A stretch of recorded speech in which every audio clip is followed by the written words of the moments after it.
For the repair of AVR, the following procedures were necessary. Replacement of various electronic components and general cleanup of the unit.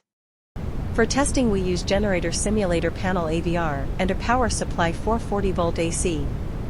We operate a pair of alternating current generators, with the voltage regulated through a repaired AVR, automatic voltage regulator, in the circuit.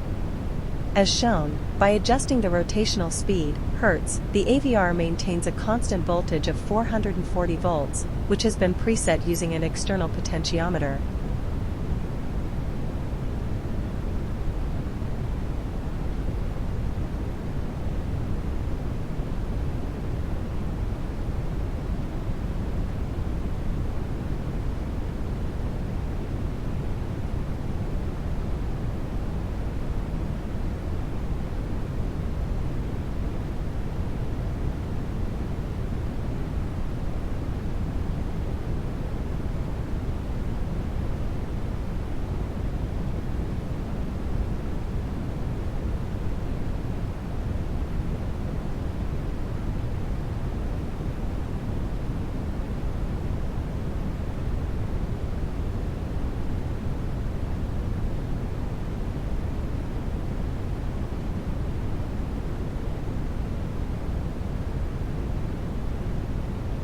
No further testing is possible due to the absence of additional units. It is now clear that the AVR is working successfully and is ready to be delivered to the client.